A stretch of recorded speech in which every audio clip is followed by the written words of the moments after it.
IP BEd के paper में total 4 अलग अलग सेक्शन हमें देखने के लिए मिलता है।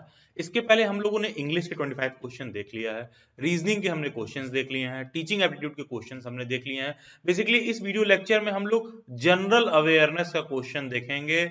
जैसा कि आपको पता है पेपर में टोटल 100 क्वेश्चन आता है, तो यहाँ पर जनरल अवेयरनेस के हम 25 क्वेश्चन देखेंगे। बाकी के जो इंग्लिश, रीजनिंग, टीचिंग एप्टीट्यूड के 25 क्वेश्चन है, अगर आपको उनको देखना है तो ये जो सभी वीडियो लेक्चर के फॉर्म में आपको देखने के लिए मिल जाएंगे, अवेलेबल होंगे। डेली बाइट्स के प्लेलिस्ट में आप जाओगे, आईपीबीएड 2025 वाले प्लेलिस्ट में ये सभी आपको लेक्चर्स अवेलेबल हो जाएंगे। और उस प्लेलिस्ट में आपको पास्ट में जो अच्छे खासे डेली बाइट्स पर आईपीबीएड के क्वालिफाइड स्टूडेंट है, इनफैक्ट आईपीबीएड का नॉर्मल जो बीएड में रैंक 1, स्पेशल एजुकेशन में रैंक 1 दोनों डेली बाइट से ही थे, उन लोगों का भी क्वालिफाइड इंटरव्यू वगैरह सब कुछ आपको देखने के लिए मिल जाएगा। इस आईपीबीएड 2025 वाले प्लेलिस्ट का लिंक मैं नीचे डिस्क्रिप्शन बॉक्स में भी डाल दूंगा, कमेंट में भी डाल दूंगा। वहीं पर ये जो प्रीवियस ईयर पेपर मैं आपको सॉल्व करा रहा हूँ, ये प्रीवियस ईयर पेपर जो 4 अलग अलग पार्ट में है, इंग्लिश का, teaching aptitude, general awareness, English, ये चारों अलग अलग पार्ट भी उसी प्लेलिस्ट में सीक्वेंस में आपको देखने के लिए मिल जाएंगे। तो जनरल अवेयरनेस के पेपर में सबसे पहला क्वेश्चन था GIF stands for graphics interchange format.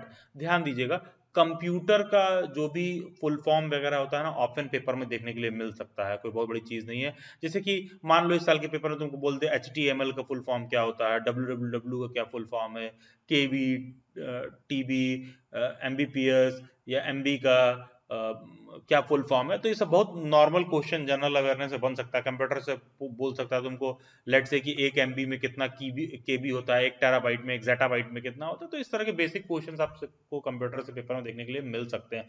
Which of the following social network, ये समझ में आ रहा है भाई, ये तो ईमेल उमेल है, या Amazon.com, eBay वगैरह शॉपिंग के लिए। ट्विटर जो social media platform, Twitter, Facebook, बहुत पहले ऑर्कुट आता था, वो भी होता था। इंस्टाग्राम एक सोशल मीडिया प्लेटफॉर्म है।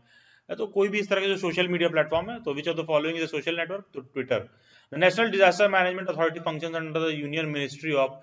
पहली बात तो जिन लोगों को थोड़ा सा पॉलिटी का बेसिक क्लियर होगा उनको ये बात समझ में आएगी कि यूनियन मिनिस्ट्री और स्टेट मिनिस्ट्री के बीच में डिफरेंस क्या है होता है। तो मान लो यूनियन की मिनिस्ट्री के रिगार्डिंग बात हो रही है, तो क्या नेशनल डिजास्टर मैनेजमेंट अथॉरिटी क्या एनवायरमेंट के अंदर आएगा? नहीं। वाटर रिसोर्स के अंदर आएगा? नहीं।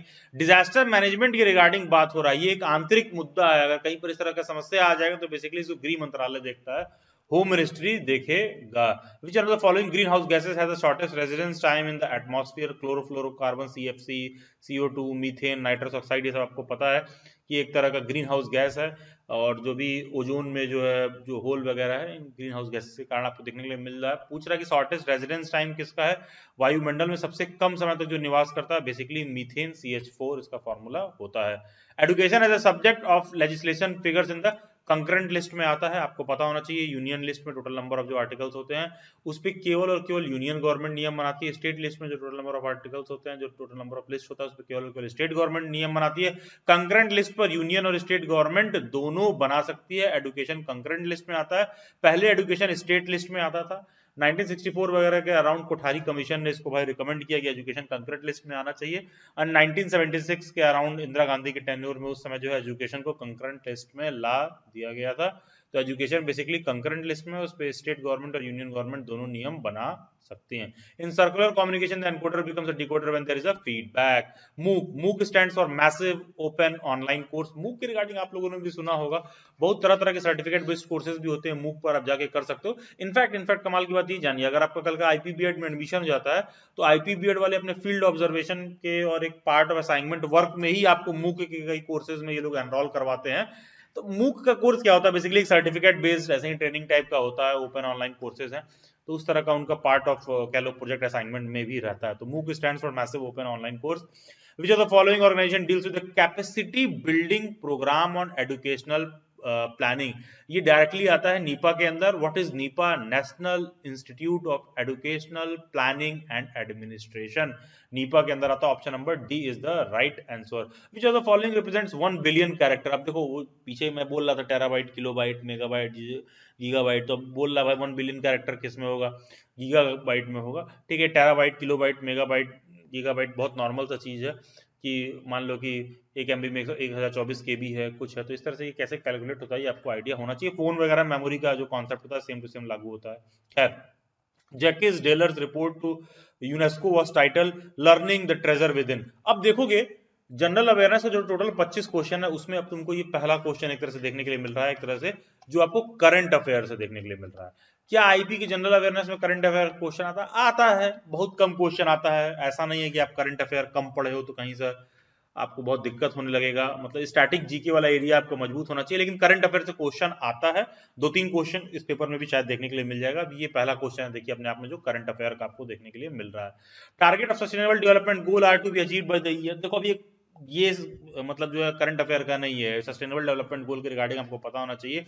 2030 तक है। अगर कोई डेली बैच की प्रिपरेशन क्लासेस ज्वाइन कर रखा होगा तो वहां पर देखोगे कि प्रिपरेशन क्लासेस में जनरल अवेयरनेस में एसडीजीज के बारे में मैंने पढ़ा रखा है। टोटल सस्टेनेबल 17 सस्टेनेबल डेवलपमेंट गोल होते हैं। कभी कभी आपको 17 मतलब सस्टेनेबल डेवलपमेंट गोल से भी पूछ सकता है कि 17 सस्टेनेबल डेवलपमेंट जो गोल है वो क्या क्या है, कुछ उसमें से क्या है, इस तरह का क्वेश्चन भी आ सकता है। तो सस्टेनेबल डेवलपमेंट गोल के रिगार्डिंग श्योरली आपको एक बार देख लेना चाहिए। या डेली बैच का कोई मेंबरशिप ले रखा है जिसमें नोट्स मॉक वॉक प्रोवाइड किया जाता है तो उसमें भी मेरे नोट्स में एसडीजी वगैरह के बारे में दे रखा होगा। The topic of cancer does not pass through the following states. Does not pass through the following state. किस स्टेट से नहीं पास करता है topic of OD, topic of cancer कौन से स्टेट से पास नहीं करता, कर्क रेखा कहां से पास नहीं करती है, उड़ीसा से पास नहीं करती है। पॉइंट नंबर 1 तुमको ये पता होना चाहिए कि टॉपिक ऑफ कैंसर कौन कौन से स्टेट से पास होता है। टोटल नंबर ऑफ कितने स्टेट्स हैं, मान लो 7 स्टेट है तो कौन कौन से 7 स्टेट है पास होता है। क्या टोटल 7 स्टेट है जिनसे टॉपिक ऑफ कैंसर पास होता है? वो 7 स्टेट हैं तो नेम दोज स्टेट्स, वो कौन कौन से स्टेट है जहां से टॉपिक ऑफ कैंसर पास होता है। ये बात आपको पता होनी चाहिए। Topic of cancer does not pass through the following states, तो ओडिशा उसमें जो है नहीं है। तो बेसिकली आप मैप पर भी देखिए कि ट्रॉपिक ऑफ कैंसर बेसिकली कहां से पास होता है। Fathometer is used to measure the ocean depth. उसी तरह देखो, जैसे मान लो ऐसा मत पढ़ो कि फैथोमीटर ओशन डेप्थ तक होता है, ओ भाई चल रट्टा मार लेते बात खत्म। अभी यहाँ साउंड इंटेंसिटी लिखा तो तुमको पता होना चाहिए। ढूंढो कि साउंड इंटेंसिटी किससे मेजर होता है, रेनफॉल किससे मेजर होता है, अर्थक्वेक किससे मेजर होता है। ये चीजें आपको पता होनी चाहिए क्योंकि अपकमिंग पेपर में वही चीज ट्रिक करेगा तो कठिन हो जाएगा। The purest form of iron is wrought iron. Doctor MS Subbulakshmi was distinguished exponent in the field of vocal music में थी, बेसिकली तमिलनाडु की ये थी। और ये सबसे पहले एक तरह से कह लीजिए यूनाइटेड नेशंस में जाके सबसे पहले कोई परफॉर्मेंस देने वाली भी इंडिया की अपने आप में सबसे पहली थी। ठीक है, तो तमिलनाडु की एक भारतीय कर्नाटक की गायिका थी, बेसिकली तमिलनाडु की थी ये। Doctor MS Subbulakshmi was distinguished exponent in the field of vocal music. ये बहुत मतलब बहुत रिनाउंड रही है MS सुब्बालक्ष्मी।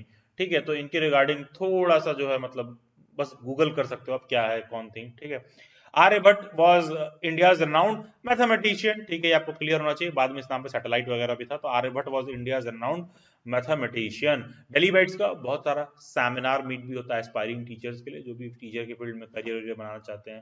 डेली बैट्स के सेमिनार मीट में आ सकते हैं, फ्री ऑफ कॉस्ट होता है, ओपन होता है सभी कैंडिडेट के लिए। इस मंथ के 11 को सेमिनार मीट डेली बैट्स का कंडक्ट भी होगा। डेली बैट्स के बहुत सारे ओपन मीट, वेबिनार मीट भी कंडक्ट होते हैं। इन सबको ज्वाइन करने का अपडेट टीचर एजुकेशन रिसोर्स वाले टेलीग्राम ग्रुप में देखने के लिए मिलेगा। इनफैक्ट एग्जाम के टाइम पर IPBED का क्विज भी आपको टेलीग्राम टीचर एजुकेशन रिसोर्स में देखने के लिए मिलेगा।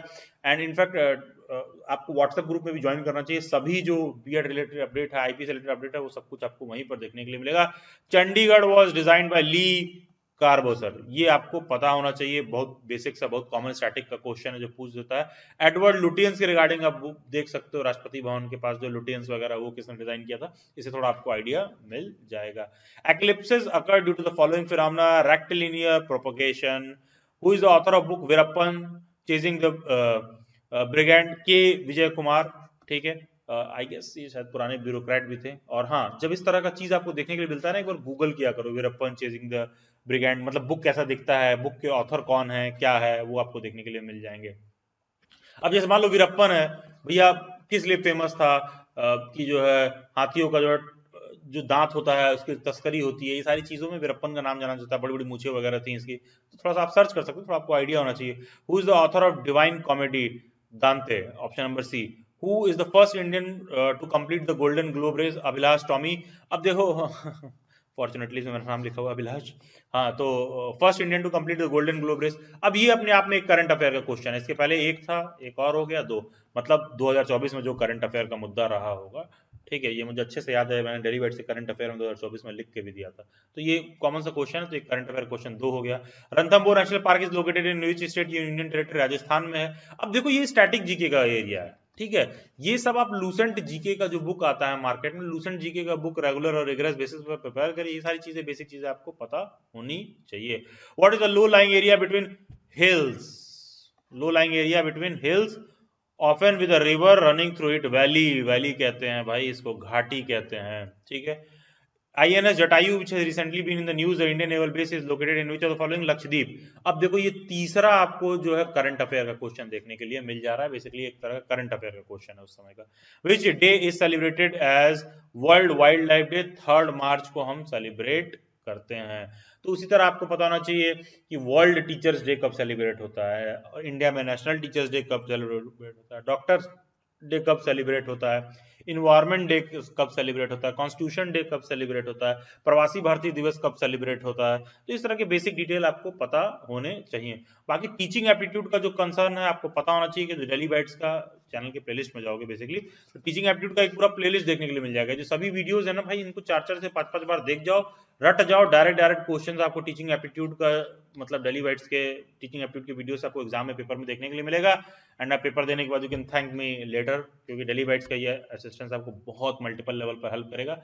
चैनल के प्लेलिस्ट में जाइए, IPB 2025 वाले में ये वाला प्लेलिस्ट देखने के लिए मिल जाएगा। मेंबरशिप में आपको डेली बाइट्स का मॉक टेस्ट देखने के लिए मिल जाएगा। आपको पता होगा ऑलरेडी मॉक टेस्ट पर इसमें 50% ऑफ चल रहा है। And just for your information, कोई भी कैंडिडेट डेली बाइट्स का अगर रिकॉर्डेड लेक्चर लेता है, मॉक टेस्ट वगैरह है, मॉक टेस्ट एग्जाम की तुम 2 दिन पहले भी ले रहे हो और 10 मॉक टेस्ट ढंग से रगड़ के प्रैक्टिस कर रहे हो, श्योर शॉट एग्जाम में आपका ये परफॉर्मेंस इंप्रूव करेगा। सीधा 20-30 मार्क्स का एग्जाम में आपको आराम से 50 मार्क्स तक का आपको बूस्ट देखने के लिए मिल जाएगा, अगर रिकॉर्डेड लेक्चर और ये जो भी आपको मतलब जो मॉक टेस्ट वगैरह आप उसको प्रैक्टिस करते हो। क्योंकि आईपी का पेपर स्ट्रक्चर बहुत सिंपल है कि general awareness, mental ability and reasoning, teaching aptitude और इंग्लिश के क्वेश्चन पूछेंगे। थोड़ा सा प्रैक्टिस बनाओगे तो चीजें उसमें बेहतर वे में हो जाएंगी।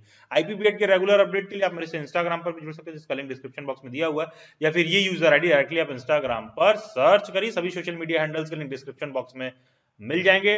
एंड यस, सभी कैंडिडेट्स अपने सॉफ्ट स्किल्स को बूस्ट करने के लिए, सॉफ्ट स्किल्स को इंप्रूव करने के लिए, अपने आप को जॉब रेडी बनाने के लिए, डेली बाइट्स का बहुत जल्द जो जॉब रेडी स्किल वाला सेशन अनाउंस होने वाला, उसको भी आप ज्वाइन कर सकते हो। Thank you and God bless you, best wishes.